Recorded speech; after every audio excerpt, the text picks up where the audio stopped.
Assalamualaikum warahmatullahi wabarakatuh.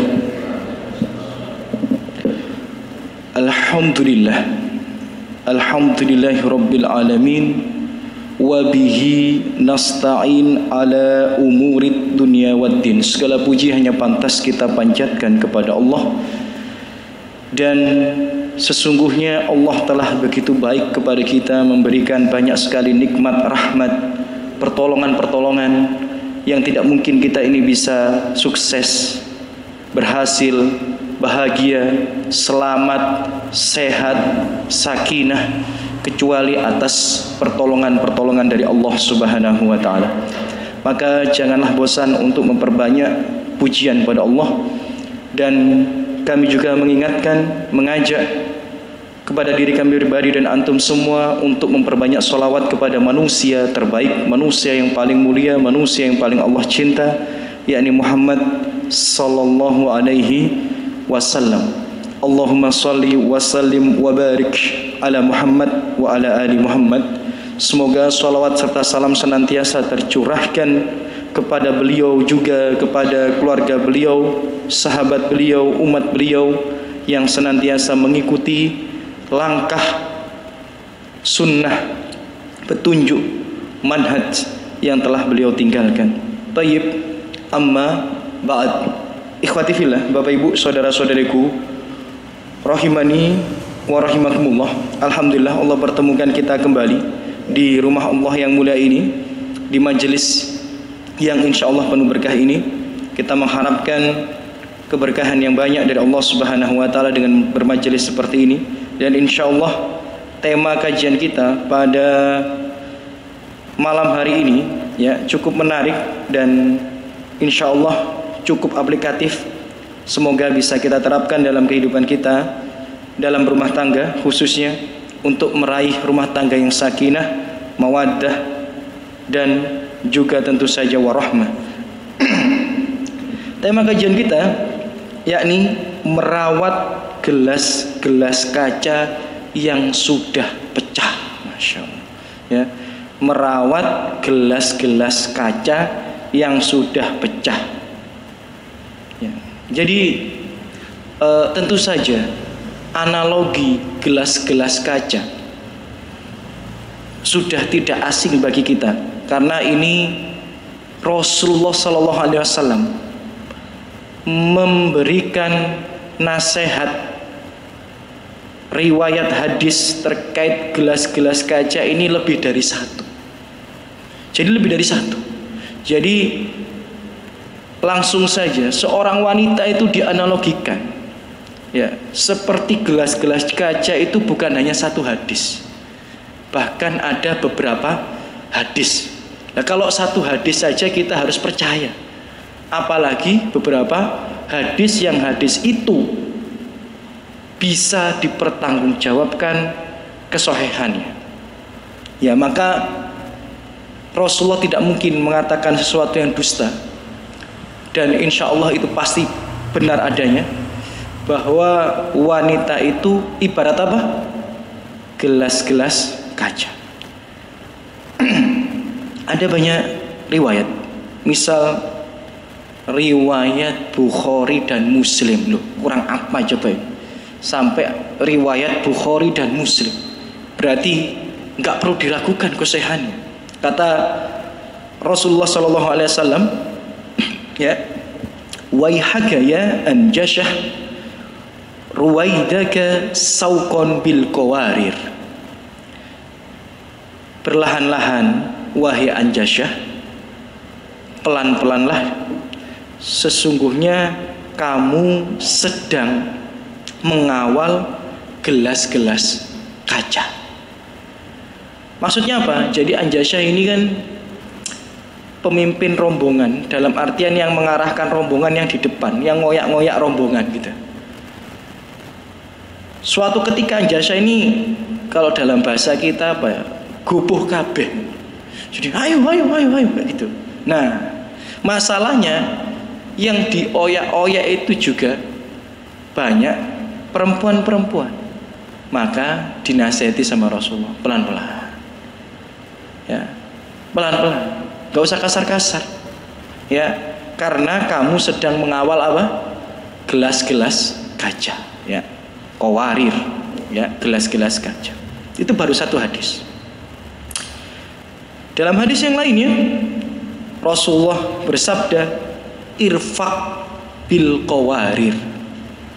Wahai kalian, ya, berlemah lembutlah terhadap gelas-gelas kaca. Siapa yang dimaksud gelas-gelas kaca?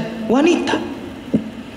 Jadi sudah menjadi fitrah wanita bahwa dia itu punya karakter seperti apa?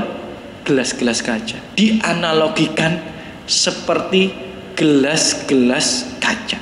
Nggak boleh kita keras, nggak boleh kita gerusak-gerusuk, ya, karena mereka punya fitrah dan karakter seperti itu, ya, harus berlemah lembut. Dan itu pula yang Rasulullah SAW nasihatkan kepada kita semua terkait kelemah lembutan terhadap wanita. Terkadang Rasulullah juga memberikan analogi yang lainnya.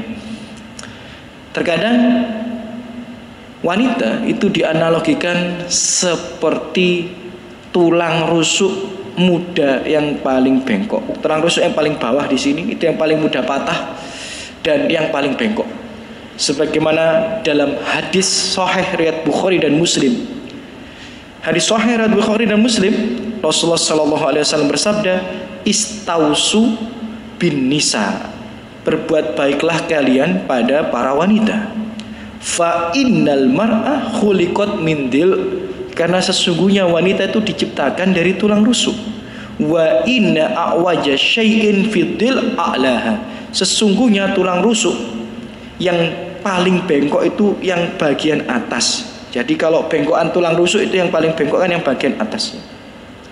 Fa in dhahabta tuqimuhu kasartahu, kalau engkau mencoba meluruskannya dengan kuat, engkau akan mematahkannya.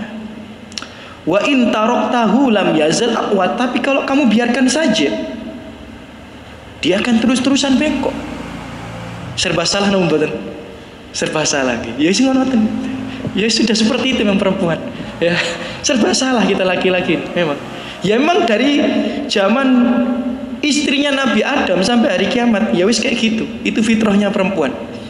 Jadi ditekan keras-keras patah, nggak ditekan keras-keras atau nggak ditekan sama sekali, ya bengkok terus dia. Jadi serba salah kita dalam memperlakukan wanita. Tapi itulah keunikan wanita. Bisa jadi akan banyak laki-laki masuk surga karena perbuatannya terhadap wanita, karena kesabarannya terhadap wanita gitu. Ya, karena wanita itu makhluk yang rumit gitu. Ya, jadi jenengan mboten sakit protes ibunya. Ya, ini yang ngasih analogi ini nih Rasulullah SAW. Jadi serba salah kita laki-laki ini ya bermuamalah dengan perempuan. Dikerasi patah, tapi kalau nggak pernah ditegesi ya bengkok terus. Ya, fastausu bin nisa, sampai Rasulullah ulangi lagi nasihatnya. Sungguh berbuat baiklah, sabar-sabarlah terhadap perempuan. Ya, ini dua karakter dasar atau sifat dasar perempuan yang dianalogikan Rasulullah SAW. Yang pertama tadi seperti gelas-gelas kaca. Jadi kalau kita kasar dikit ya pecah, kebanting dikit ya pecah. Ya, seperti tulang rusuk juga. Tulang rusuk yang paling mudah, yang paling bawah, ketika ditekan tak ya patah. Tapi kalau nggak ditekan ya bengkok terus gitu. Ya itu karakternya perempuan. Jadi tetap harus ditekan, tapi dengan lemah lembut. Kalau pengen lurus, ya jadi tetap harus ditekan, tapi nggak boleh keras-keras, karena dia mudah patah, karena dia mudah pecah, seperti gelas-gelas kaca. Nah, sekarang permasalahannya, kalau sudah patah gimana? Kalau sudah pecah gimana? Lho, kula niki pun mboten pecah malih ambyar misal. Ya bisa. Kula niki pun mboten pecah malih pun mboten patah malih. Kula niki ambyar seambyar-ambyarnya gitu. Nah, terus bagaimana gitu? Ya. Rasulullah hanya mengibaratkan bahwa perempuan itu mudah pecah. Rasulullah hanya mengibaratkan bahwa perempuan itu mudah patah. Bukan berarti dalam penafsiran hadis ini tidak bisa baik lagi atau tidak bisa kembali lagi, enggak. Maka coba, saya penasaran juga mencoba menelaah dari ayat-ayat Allah dan hadis-hadis Nabi. Bagaimana sih kiat merawat gelas-gelas kaca yang sudah pecah gitu. Jadi kalau udah peyar terserah ya. Nah, ini gimana? Kita ini seorang laki-laki harus bermuamalah terhadap gelas yang sudah pecah itu tadi. Ya, dan Anda ibu-ibu ya sebagai gelas yang sudah pecah itu, ya bagaimana membantu suami Anda untuk memperbaiki ya kejadian yang sudah ada, ya pertikaian, konflik ya yang terjadi dalam rumah tangga Anda. Ya. Jika Anda bisa membantu suami Anda itu kan jauh lebih baik. Sebagaimana Aisyah yang berupaya membantu Rasulullah untuk mengutuhkan rumah tangga. Jadi nggak ada namanya rumah tangga tanpa pertikaian. Omong kosong. Kalau ada orang ngomong rumah tanggaku itu adem ayem, nggak ada tuh perselisihan, nggak ada itu konflik, bohong dia, bohong. Bukan berarti kita suudon, cuma dia pasti bohong. Karena Allah itu sudah mengabarkan fa'in karihtumuhun, kalau kamu benci terhadap mereka. Loh, Allah tuh sudah mewanti-wanti di dalam Al-Quran surat An-Nisa ayat 19. Fa'in karihtumuhun, kalau kamu benci terhadap mereka, fa'asa. Berarti pelajaran yang digarisbawahi di sini apa? Kita sebagai seorang suami pasti ada waktu di mana kita benci terhadap istri, marah, kecewa pasti. Ya, itu baru ayat ya. Belum hadis. Hadis riwayat Bukhari. Bagaimana Nabi pernah marah kepada Aisyah. Nabi pernah marah kepada Hafsah. Sekarang saya tanya pada Anda semua, rumah tangga mana yang paling ideal di dunia ini? Rumah tangga mana yang Allah meminta kita untuk mengambil suri tauladan daripadanya? Rumah tangga Nabi. Lah kalau rumah tangga Nabi aja ada perselisihan, rumah tangga Nabi aja ada pertikaian, rumah tangga Nabi saja ada pemboikotan, maka tidak mungkin rumah tangga kita aman-aman aja. Gak ada. Rumah tangga yang adem ayem itu adalah rumah tangga yang bisa menyelesaikan konfliknya dengan baik. Bukan rumah tangga yang tanpa konflik. Ya, jadi rumah tangga yang adem ayem kok kayak air tenang, ya berarti dia mampu menyelesaikan konfliknya dengan baik. Karena bagaimanapun cara berpikir laki-laki dan perempuan pasti berbeda. Karena bagaimanapun latar belakang Anda dengan latar belakang istri Anda juga pasti berbeda. Dengan suami ibu pasti beda. Nggak mungkin ya keluarganya suami ibu misal biasa, ya rumahnya itu rapi bersih. Nah, rumah tangga keluarganya jenengan berantakan. Ya, yang penting kerjaan kerjaan beres, ya uangnya jalan. Nah, nanti kalau ketemu pasti bermasalah. Ya. Pasti beda gitu ya. Karena Anda itu membawa kebiasaan yang berbeda dan istri Anda, suami Anda juga membawa kebiasaan yang berbeda. Pasti ada perselisihan. Itu pasti. Lantas, jika sudah berselisih sampai pecah, sampai patah, sampai ambyar, bagaimana merawat gelas-gelas kaca itu supaya tidak benar-benar berpisah dengan kita, ya, tidak buyar selamanya. Bagaimana? Nah, di sini saya tadi mencoba mencari beberapa alasan itu dari Al-Quran dan Sunnah Nabi kita Muhammad SAW. Saya dapatkan 3, dan 3-tiganya ini ada dalilnya, ya. Jadi yang pertama, Bapak Ibu rahimani rahimakumullah, ketika gelas-gelas kaca itu sudah pecah, tulang rusuk itu sudah patah,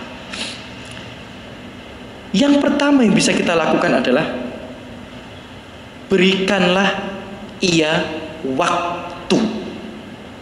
Udah, ya. Kalau Anda memahami fikih rumah tangga dengan baik, Anda akan tahu bahwa terkadang membuat gelas-gelas kaca ini kembali indah hanya dengan memberikan ia waktu. Dan itu hikmah daripada talak, hikmah daripada masa iddah. Karena wanita itu hanya dengan diberikan waktu, mereka itu bisa berubah dengan sendiri. Mereka itu bisa berubah dengan sendiri. Karena wanita itu kan terkadang itu bisa berkonflik dengan kita karena mereka itu tidak mampu menggunakan logikanya dengan baik. Itu bukan kekurangan, ya, itu kelebihan. Di satu sisi mereka mengandalkan perasaannya, ya, merendahkan logikanya. Sedangkan kita sebagai seorang laki-laki meninggikan logikanya, merendahkan perasaannya. Itu memang sudah pembagian sendiri dari Allah Subhanahu wa Ta'ala. Maka daripada itu, perempuan sangat bisa, sangat sabar untuk mengandung, untuk menyusui, untuk merawat anak. Kita, waduh, bayangkan antum ngandung 9 bulan, Pak, ya, nanti bopong anak 9 bulan, so sampai ketakian, nyusahan lele gitu barang, ya, beda memang, ya. Tapi perempuan bisa itu, bisa, ya. Kita ini laki-laki gendong bayi 5 kilo baru 10 menit wis kemeng, Pak, ya kan? Di 10 menit 15 menit loh kok wis pegel, ya. Istri kita ini bisa sejam, bisa 1 jam setengah, karena terkadang dia nggak berpikir logika, yang dipikir itu adalah perasaannya aja. Perasaannya mengalahkan hal itu. Bahkan menurut penelitian, seorang laki-laki ketika menanggung sakit wanita yang melahirkan, dia bisa mati. Kemungkinan matinya itu besar, kemungkinan fatalnya tinggi. Tapi kok perempuan kok banyak yang selamat daripada yang meninggal dunia? Kenapa? Karena dia lebih mengutamakan perasaannya. Dia sanggup menahan sakit itu demi cintanya terhadap anaknya. Jadi Bapak Ibu rahimani rahimakumullah, terkadang memberikan dia waktu itu sudah kiat yang sangat baik. Nggak percaya? Ya, ini kan baru argumen, ya. Saya kuatkan dengan dalil. Saya kuatkan dengan apa? Dengan dalil. Anda tahu atau tidak bahwa dosa bagi seorang laki-laki yang bermudah-mudahan mentalak istrinya tanpa melihat situasi dan kondisi istrinya, dosa. Sebagian mengatakan bahkan dosa besar. Anda tahu bahwa talak itu dari hukum sunnah dan bid'ah, ya, itu dibagi menjadi 2, yakni talak sunnah dan talak bid'ah. Kapan talak sunnah itu? Talak sunnah itu bukan berarti dianjurkan untuk mentalak, bukan. Cuma kalau Anda mentalak di waktu itu, Anda tidak berdosa. Talak bid'ah adalah ketika kita seorang suami mentalak istri di waktu itu, dosa. Bahkan sebagian bisa jatuh pada dosa yang besar. Talak sunnah itu yang seperti apa? Talak yang diucapkan di saat istri suci dan belum disentuh oleh suaminya. Kaidahnya fi tuhrin lam yamasha. Saat dia suci belum disentuh, dalam tanda kurung belum digauli, belum jima, belum disetubuhi. Itu talak yang sunnah, mengikuti sunnah Nabi. Tapi kalau Anda mentalak dia saat dia haid, Anda mentalak dia saat dia suci dan pernah berhubungan dengan Anda dosa. Hadisnya sahih, Bapak Ibu, riwayat Bukhari dan Muslim. Dikatakan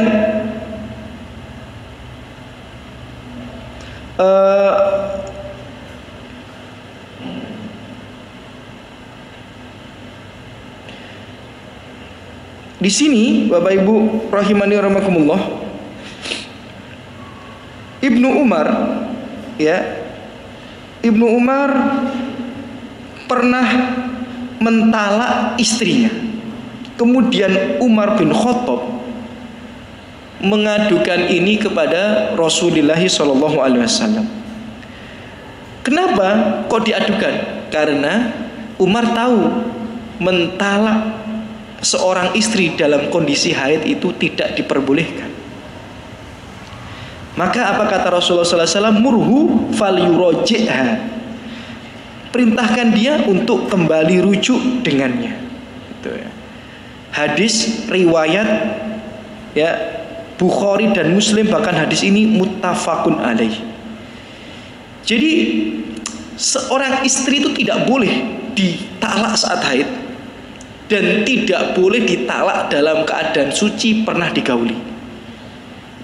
Jadi seandainya kita berselisih sehingga gelas-gelas kaca itu pecah, maka kita ini nggak boleh mentalak dia saat dia haid. Misal dia sedang haid, ini nggak boleh kita talak. Tunggu sampai kapan? Sampai suci. Loh, Ustadz, wong dia sedang nggak haid, dia sedang suci. Nah, pertanyaannya, dalam masa suci ini Anda dulu pernah mensetubuhi dia apa tidak? Jika sudah, maka Anda tunggu dia sampai haid, kemudian Anda tunggu dia sampai suci lagi, baru ditalak. Loh, tak suwe Ustaz. Nah, itu mang. Jadi syariat itu membuat kita itu menunggu keadaan seorang wanita. Memang seperti itu.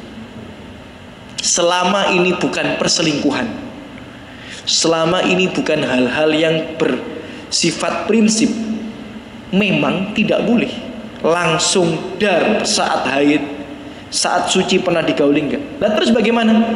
Kita tunggu dong akhirnya. Nunggu sampai dia suci. Atau kalau dia suci sudah pernah digauli, ditunggu sampai haid, sampai selesai haidnya dalam keadaan suci, baru kita berpikir untuk mentalak dia atau tidak. Pertanyaannya, butuh waktu apa tidak? Butuh waktu. Butuh waktu. Ini baru satu dalil nih.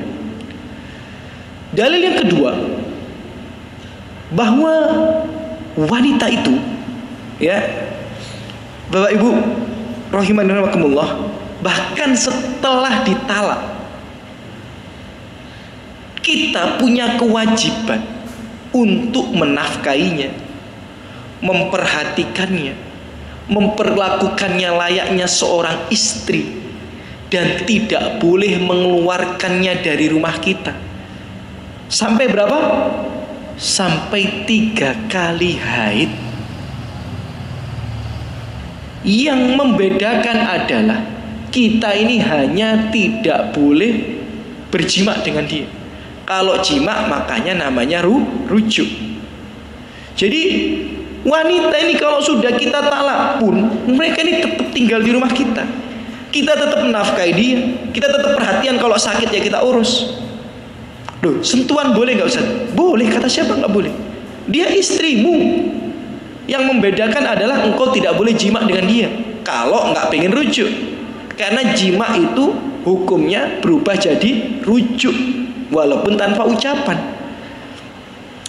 Tolak di surat At-Tolak ayat yang pertama, ya ayuhan nabi idza talaqtumun nisa fatallikuhunna liiddatihin.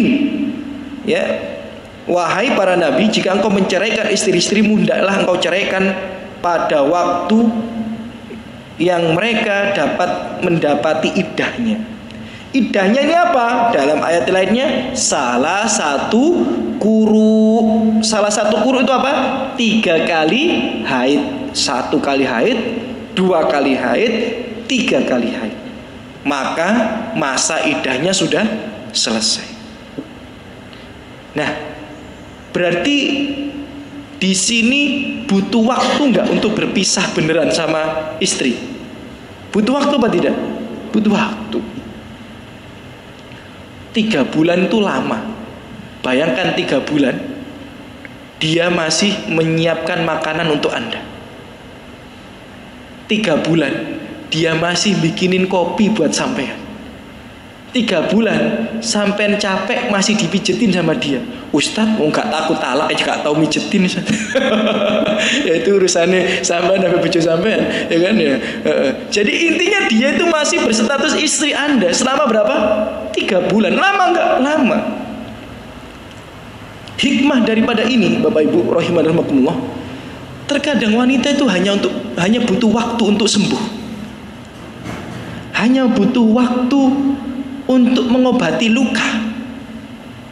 Hanya butuh waktu. Apalagi kalau suaminya baik. Kalau suaminya masih memberikan nafkah dengan baik, suaminya sholat 5 waktu, suaminya hadir di majelis ilmu, suaminya, mohon maaf, tidak selingkuh, tidak zina, suaminya baik-baik aja sebenarnya, cuma hanya ada beberapa masalah aja dalam rumah tangganya. Maka hanya butuh waktu untuk gelas-gelas kaca itu kembali seperti sedia kala. Waktu saja. Jadi berikanlah ia waktu. Gak usah perempuan itu habis bermasalah sama kita langsung dar gini buyar ambiar, enggak gitu, enggak. Terkadang hanya butuh waktu. Anda sabar, berikan dia waktu. Bahasa Jawa ini engkau mikir-mikir dewi. Nanti dia akan berpikir-pikir sendiri. Berapa banyak wanita mengatakan pulangkan aku ke rumah orang tuaku, padahal artinya perhatikanlah aku. Gak ada dia pengen dipulangkan ke rumah orang tuanya, gak ada. Sebenarnya pengen diperhatikan aja. Pulangkan aku ke rumah orang tuaku, gak ada maksudnya pengen dipulangkan. Maksudnya kalau jadi suami mbok yang baik lah. Kalau jadi suami jangan mudah marah. Tapi kadang dibahasakan dengan bahasa yang lain. Jadi kadang gelas-gelas kaca yang sudah pecah ini untuk merawatnya cukup Anda berikan waktu. Dan ini arahan syariat. Berikan dia waktu. Ya, berikan dia waktu dan bermuamalahlah kepada dia sebagaimana muamalah suami yang diridhoi oleh Allah Subhanahu wa taala. Nafkah masih kita berikan.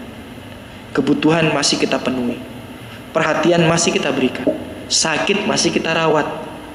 Kalau kita talak itu loh Pak, aurat itu masih boleh kita lihat.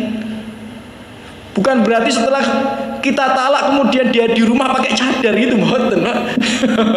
Ya, dia biasanya kalau keluar pakai cadar, kemudian jenengan talak, kemudian di rumah dia pakai cadar, enggak gitu konsepnya.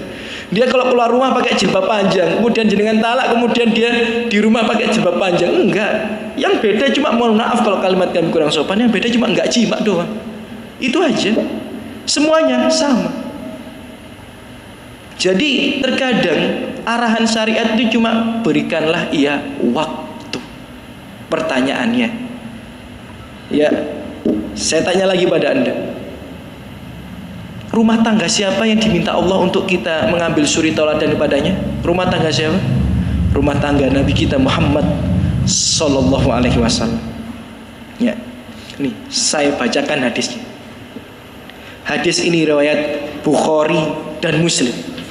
Anan Nabi halafa la yadkhulu ala ba'di ahlihi syahran falamma madat tis'ah wa isruna yawman goda alaihim awraha faqila lahu ya Nabi Allah halafta alla tadkhula alaihinna syahran qala in syahra yakunu tis'ah wa isrina yawman. Jadi Bapak Ibu rahimakumullah, Anda nanti bisa baca ya di surat An-Nisa ya, ayat kalau nggak salah ayat ke-29 atau 30 berapa ya,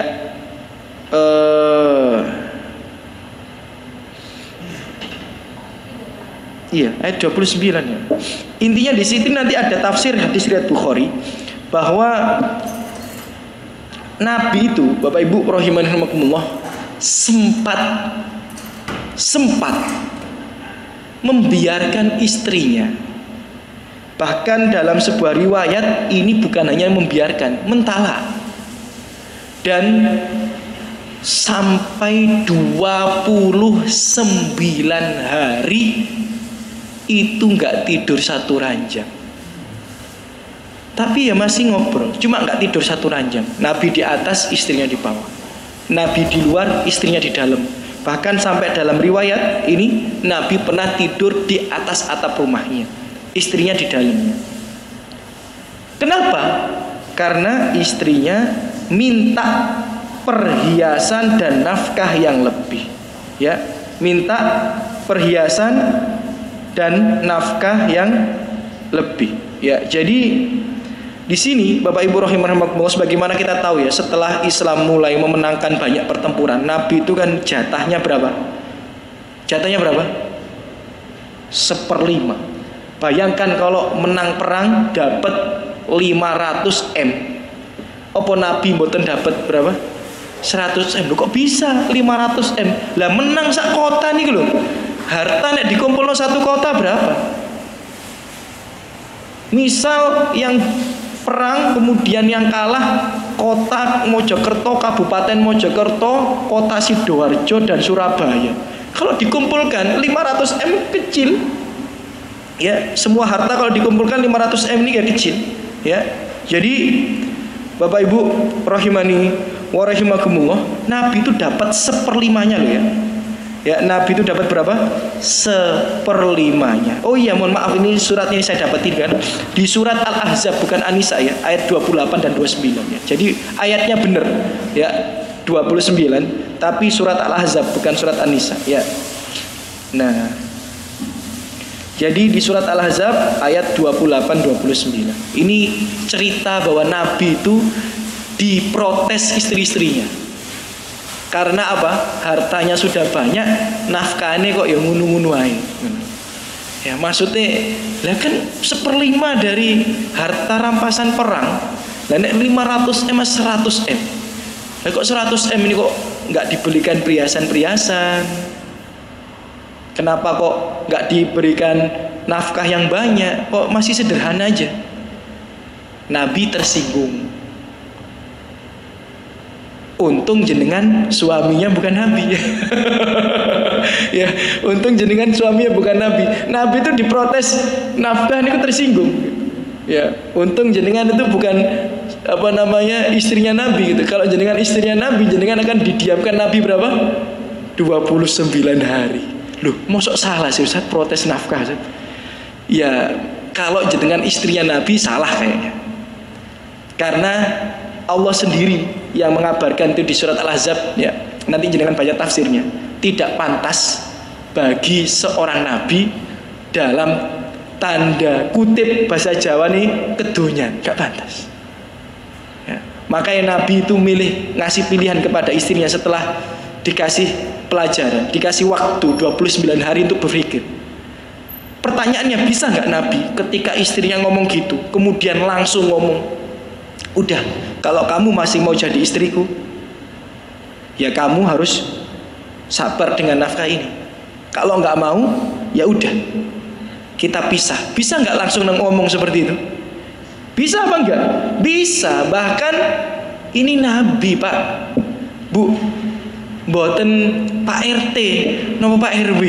Ini Nabi, ini pemimpin kaum muslimin, presidennya, yo jenderal perangnya, yo menteri keuangannya, yo orang yang paling mulia di sisi Allah. Mohon maaf, tanpa bermaksud merendahkan perempuan, tanpa bermaksud merendahkan perempuan ini.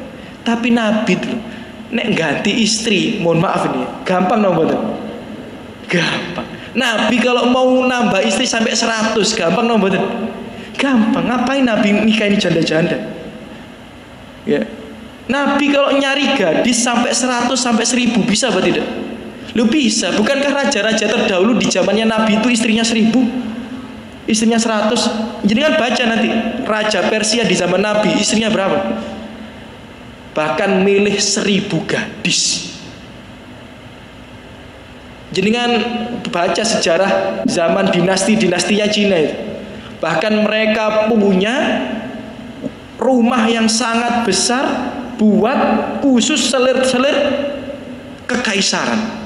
Jumlahnya ratusan sampai ribuan. Dipilih gadis-gadis desa yang cantik dijadikan selir. Mereka mau apa tidak? Loh mau. Lawang ketika jadi selir raja itu semuanya dikasih. Makanan, perhiasan, jalan kemana dihormati sebagainya. Mohon maaf tanpa bermaksud merendahkan perempuan. Nabi seandainya meniru raja-raja pada waktu itu bisa apa tidak? Ya bisa. Nabi enggak kok. Nabi malah nikahin janda. Nabi malah nikahin budak yang sudah dimerdekakan. Sofia budak, Maria budak. Seandainya Nabi gila wanita, kenapa Nabi gak milih gadis-gadis saja? Kira-kira kalau jenengan punya anak gadis dilamar Nabi dikasih nomor? Ya dikasih. Dikasih lah. Jangankan jenengan yang jauh hidup dengan Nabi. Sahabat yang dekat dengan Nabi malah royoan pengen anaknya dinikahkan sama Nabi. Nabi itu udah nolak nikah berapa kali, Bapak Ibu. Nah, tapi Nabi tidak melakukan hal itu. Malah ngasih space waktu berapa? 29 hari. Karena terkadang wanita itu hanya butuh waktu untuk kembali sempurna. Wanita itu wis ngono kuwi mang lho Bapak Ibu. Ya, jadi wis kaya tulang rusuk. Ya, nek diteken ya patah, dibiarkan ya bengkok.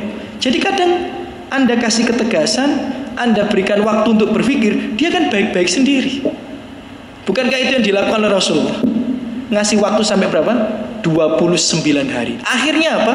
Baru setelah 29 hari, istri-istrinya diajak duduk bareng, kemudian diajak rembukan. Nah, sekarang kalian milih mana? Kalau kalian milih dunia beserta isinya, aku kasih mut'ah. Mut'ah itu artinya apa Bapak Ibu? Hadiah perpisahan. Kan Nabi hartanya banyak.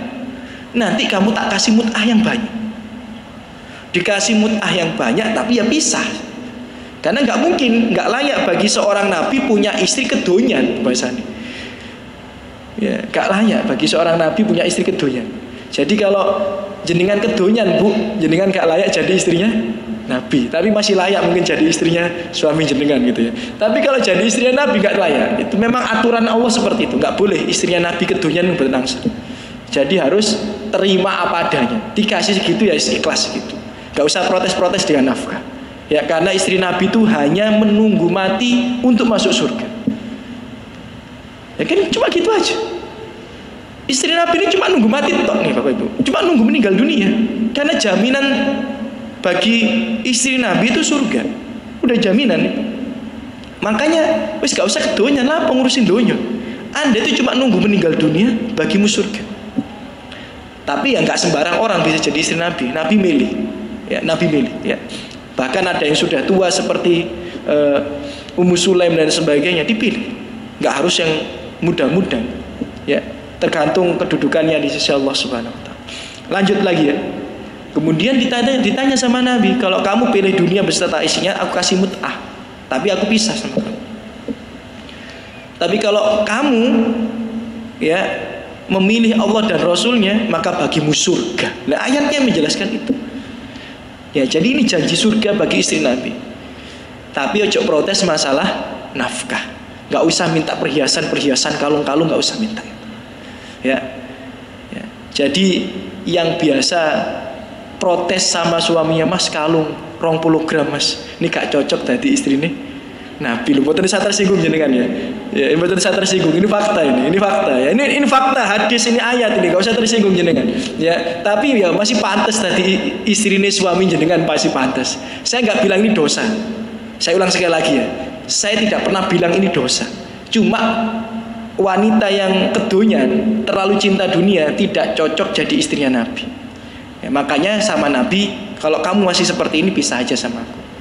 Ya, tapi untuk menjadi istrinya bapak-bapak di sini ya itu perjanjian jenengan sama suami jenengan, gak ada masalah di sini. Ya, kembali lagi poinnya ya, bahwa Nabi saja memberikan waktu untuk istrinya agar ia berubah. Maka merawat gelas-gelas kaca yang sudah pecah. Lah ketika istri Nabi protes, kemudian Nabi marah, ya pecah ini gelas-gelas kaca. Bayangkan dimarahin Nabi itu bagaimana perasaan. Sedih ya, belum kita aja ya, yang bukan jenengan aja dimarahin suami jenengan aja sedih, Bu. Bagaimana kalau istrinya Nabi dimarahin Nabi? Wah, sedih sekali pasti. Pecah sekali pasti perasaan. Tapi hanya butuh waktu untuk kembali sempurna. Jadi yang pertama itu Bapak Ibu rahimani wa rahimakumullah ya, kiat yang pertama, berikanlah ia waktu. Dah. Sebagaimana dilakukan Rasulullah SAW, berikanlah ia waktu. Tapi ingat, Anda tetap jadi suami yang baik. Nabi itu tetap jadi suami yang baik selama 29 hari. Cuma mohon maaf, risih kalau jima dengan istrinya. Makanya dia nggak mau deket sama istrinya di ranjang. Mohon maaf, Nabi itu syahwatnya besar. Jadi kalau deket sama istrinya di ranjang nanti ya jima. Makanya dia milih untuk tidur di luar, milih untuk tidur di atap. Ya, tapi tetap berbuat baik, sopan terhadap istrinya, semua nafkahnya dipenuhi. Ya, jadi nomor satu, berikanlah ia waktu. Perempuan itu gitulah. Jadi kan yang sudah menikah lebih dari 5 tahun pasti setuju dengan pernyataan ini. Kadang sampai enteni ya, mikir-mikir dewi, ya kan? Terus api-api dewi. Yang menunggu perempuan itu, ya keunikan perempuan seperti itu. Antum tunggu aja, ya sehari 2 hari. Kadang-kadang nanti dia akan berpikir sendiri, baik-baik lagi. Berikanlah ia waktu. Yang nomor 2, Bapak Ibu rahimani rahimakumullah, ajaklah ia menuntut ilmu. Ya, ajaklah ia menuntut ilmu. Ya, kenapa? Karena seorang salafus soleh pernah mengatakan, ida jahilat al-mar'ah atau jahulat al-mar'ah ulumuddin, wanita itu kalau bodoh dalam urusan agama, ya, abad az-zawuj, dia akan menyusahkan suaminya. Wa afsadal al-aulad, dia akan merusak anak-anaknya. Wa ahlakat al-ummah, bahkan dia bisa membinasakan umat. Ya, ini perkataan seorang salafus soleh. Jadi wanita itu Bapak Ibu, kalau dia bodoh dalam urusan agama, wanita itu kalau bodoh dalam urusan agama, dia itu akan menyusahkan suaminya. Susah sampean itu. Kalau wanita itu bodoh dalam urusan agama, Anda akan susah-susah sendiri. Padahal kalau mereka paham urusan agama, kemudian kita mengamalkan agama ini dengan baik, mereka akan bersyukur. Contoh misal, wanita yang paham urusan agama, ketika kita marah dengan dia, kita kan diem. Gini betul. Laki-laki kalau marah itu milihnya apa? Kan diam. Nggak ngobrol. Ini kalau dia paham urusan agama, dia malah bersyukur punya suami kayak gini. Alhamdulillah, suamiku pas marah diem. Bayangkan kalau suaminya pas marah nyerocos saja. Udah ditalak berapa kali itu istrinya? Udah dikatain seperti apa istri? Justru kalau suami Anda marah diem, itu kenikmatan. Karena dia berpikir, mempertimbangkan, menggunakan logikanya. Kalau aku ngomong seperti ini bagaimana dampaknya? Kalau aku ngambil keputusan seperti ini bagaimana nanti anak-anak ke depannya? Itu Anda bersyukur. Kalau istrinya pinter. Masalahnya istrinya bodoh. Sampai wis ngamal sunnah, sik salah. Loh, kita kan udah ngamalin sunnah ya. Ketika kita marah, kita diam supaya kita nggak keluar ucapan talak, tidak keluar caci maki, tidak keluar perkataan yang nanti bisa merusak mental dia.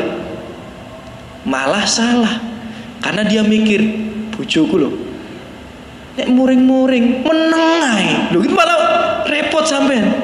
Gara-gara apa? Gara-gara gak ngaji. Padahal bojone sampean nek muring meneng itu sampean bersyukur. Kalau nggak meneng, antum tanya itu istri-istri di luar sana yang kalau suaminya marah nggak diem, dikatain apa dia sama suaminya? Dikatain apa dia sama suaminya? Udah ditalak berapa kali sama suaminya? Nah makanya kalau istri sampean ngaji enak nopo mboten? Enak kan? Oh bersyukur. Anda mengamalkan sunnah, bersyukur. Ya. Tapi kalau istri sampean nggak ngaji, jenengan ngamal sunnah loh, sik serba salah. Sik salah. Ya, padahal niat Anda sudah baik tetap salah. Jadi ruwet duwe bojo sing guru ngaji ku, ruwet. Serius ruwet. Ini baru satu poin. Belum poin yang lain. Belum poin yang lain. Ya. Belum pisah ranjang, belum mukul dan sebagainya. Ya, istri Anda ini kalau dia belajar ilmu agama, enak. Makanya dikatakan ya ad-dunya mata. Dunia ini adalah perhiasan. Wa khairul mata'id dunya. Dan sebaik-baiknya perhiasan dunia adalah al-mar'ah solehah, istri yang soleha. Lah, supaya gelas-gelas kaca ini nggak terus-terusan pecah, nggak terus-terusan ambiar, ajak dia menuntut ilmu, angkat kebodohannya dengan hadir di majelis ilmu. Enak urip sampean. Hidup sampean kalau nggak bersama istri yang soleha, yang nggak paham ilmu agama, ruwet pegang atasnya. Bukan berarti saya ini sok tahu, tapi saya ini sudah menyelesaikan atau menjadi tempat dialog puluhan atau ratusan rumah tangga. Serius. Ya, kalau dia nggak paham ilmu agama, ruwet sampean. Yang paling enak itu istri yang paham ilmu agama. Bahkan nanti kalau dia lihat hadis itu, ya kan, hadis riwayat Tabrani itu, maukah kalian aku beritahu istri-istri yang dirindukan oleh surga, kata Rasulullah SAW. Tentu saja ya Rasulullah. Rasulullah mengatakan yang pertama al-wadud, yang lemah lembut, penyayang terhadap suaminya, terhadap anak-anaknya. Kemudian al-walud, yang mudah beranak pinak. Kemudian yang ketiga idza ghadibat au usia ilaiha au ghadiba zaujuh, ketika dia marah atau suaminya yang marah. Jadi kesalahan itu bisa dari dia atau bisa dari suaminya. Berkata dia kepada suaminya, hadihi yadi fi yadik. Dia genggam tangan suaminya, kemudian berkata, ini tanganku di atas tanganmu. La aktahil bigodin hatta tardo. Gak mungkin aku lepaskan tanganmu ini dan aku tidur nyenyak sebelum engkau ridho. Enak kan istri yang soleha? Dia datang mendatangi Anda. Istri yang soleha, ketika dia Anda talak pun, misal Anda berselisih dengan dia, kemudian Anda talak dia, istri yang soleha gak akan minta pulang ke rumah orang tuanya. Loh kenapa? Karena dia tahu wanita yang ditalak tetap harus tinggal di rumah suaminya selama 3 kali haid. Dan ketika Anda mentalak dia, istri yang soleha tetap akan melayani Anda, bikinin kopi buat Anda, nyiapin makan buat Anda. Ya, ketika datang Anda pulang ke rumah disambut oleh dia. Ketika Anda capek dipijitin sama dia. Enak gak punya istri yang soleh? Doa enak. Sing gak enak itu kalau gak duwe bodhi goblok. Gak enak. Goblok dalam urusan agama, bodoh dalam urusan agama, ruwet sampean. Sampean wis bener tetap salah. Sampean wis bener lho tetap salah. Makanya istri itu ajak itu menuntut ilmu agama. Karena ilmu agama itu sangat merubah mindset dia berpikir. Sangat merubah pola hidup dia nanti. Makanya kalau istri Anda, ini sekarang saya balik kepada Anda. Kalau Anda punya istri yang sudah rutin ikut taklim, bersyukur. Saya balik ini sekarang untuk suami ini. Betapa banyak suami-suami di luar sana yang resah karena istrinya nggak mau diajak untuk menuntut ilmu agama. Susah hidupnya. Duh, saya ini tempat curhat mereka. Saya ini tempat curhat mereka. Suaminya sudah ngaji, suaminya sudah sabar, istrinya ya sing menunggu lah, enggak pernah ikut kajian. Dikasih logika yang baik, dikasih dalil yang baik, ya ruwet, nggak bisa. Dia nggak ikut kajian. Ya itu tadi, ya menyusahkan suaminya, merusak anak-anaknya, bahkan bisa membinasakan umat kalau dia menjadi fitnah di masyarakat. Na'udzubillah min dzalik. Bahkan dalam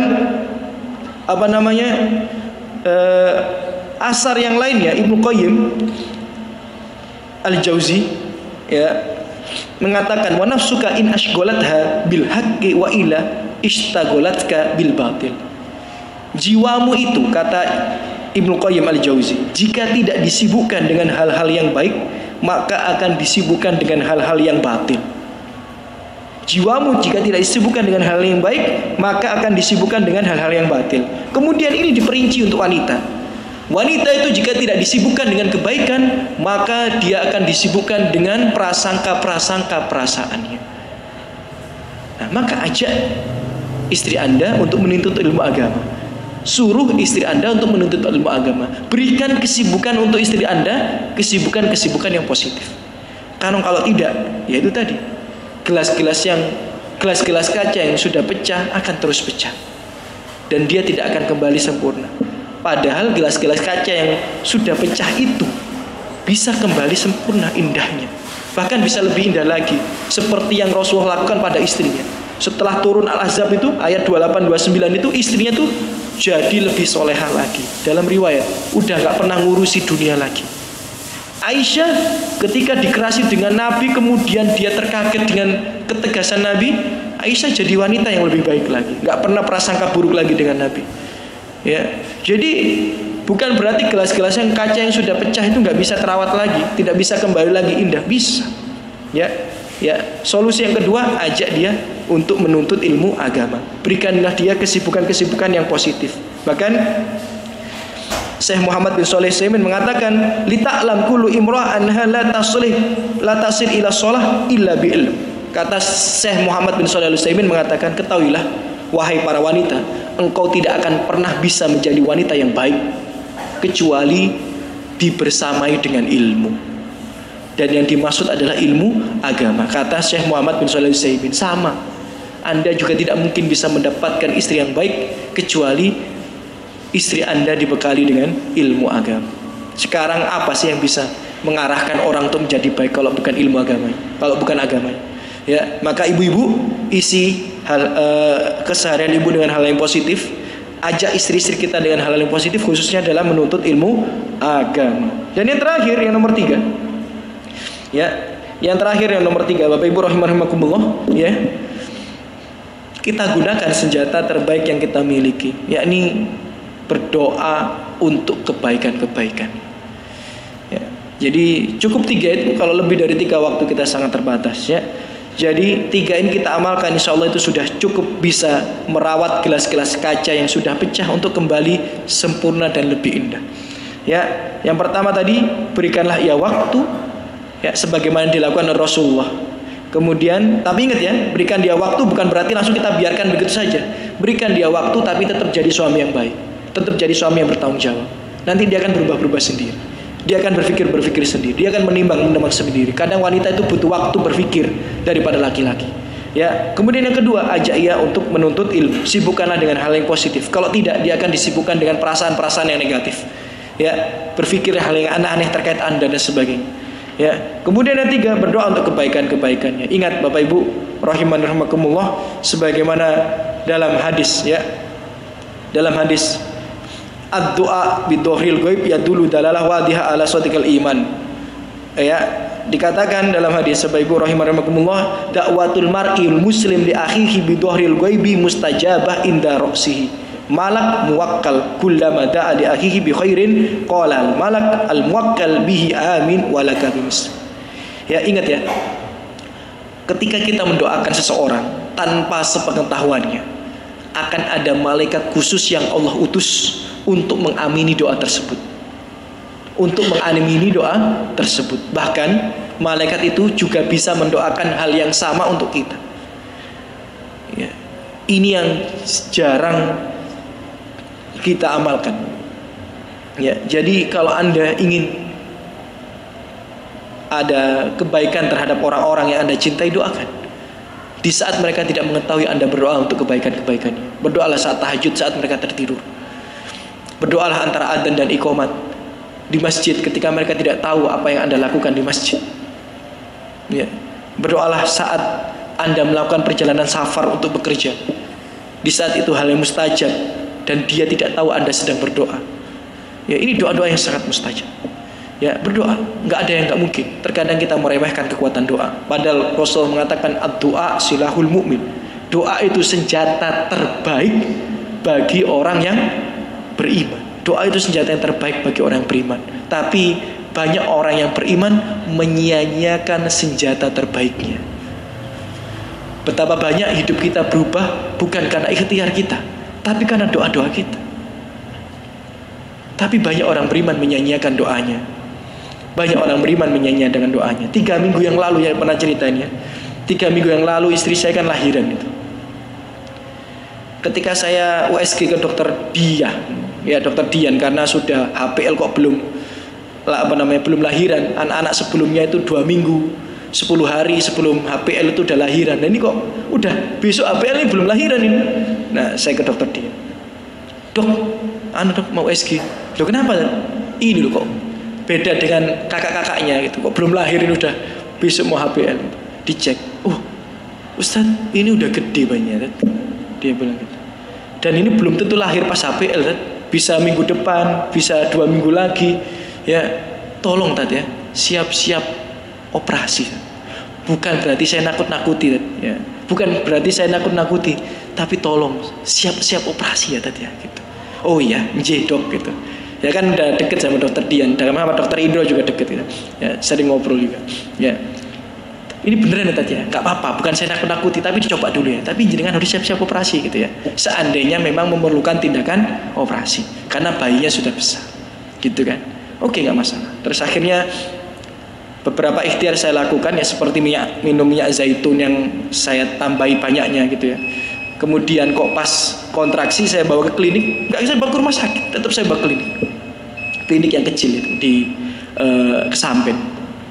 Setelah saya bawa klinik, kok pas saya jam 11-an malam itu istri saya mulai bilang, aduh mas kayaknya ini sudah mau lahiran. Oh ya, tak bangunin bidannya dulu, kan bidannya di belakang tidur ya, katanya nanti kalau sudah mau lahiran tolong dibangunin. Ya tak bangunin, tak ketuk, mbak kayaknya sudah mau lahiran. Oh iya Ustaz, tunggu bentar ya Ustaz, masih ganti baju. Nah ketika bidannya pasti masih siap-siap karena masih tidur itu ya, belum ganti baju, belum apa, turun hujan, redek. Oh hujan nih, alhamdulillah ini. Akhirnya saya malah ninggal istri saya sendirian ya. Padahal bidannya belum datang ya kan, nggak saya kayak, padahal bidannya belum datang, istri saya udah mau ngejan, malah tak tinggal Pak. Serius ini, jenengan tanya istri saya, mau ngejan ini malah tak tinggal kan. Tempat klinik kanopi, saya keluar ke jalan, ke deket jalan tuh, biar nggak kena kanopi. Bosone nek ndonga cek nyangsang nang kanopi dongone gitu. Nah, sampean guyu, padahal ini serius ya. Antum coba baca hadis ya. Salah satu doa mustajab itu tahtal mator. Bukan indal mator, tapi tahtal mator, di bawah hujan. Ada 2 riwayat, yang satu saat hujan, yang satu tahtal mator, di bawah hujan. Makanya kula sengaja nyari tempat sing kudanan. Istri saya mau ngejin malah tak tinggal. Boten-boten bidan, sendirian di kamar malah tak tinggal.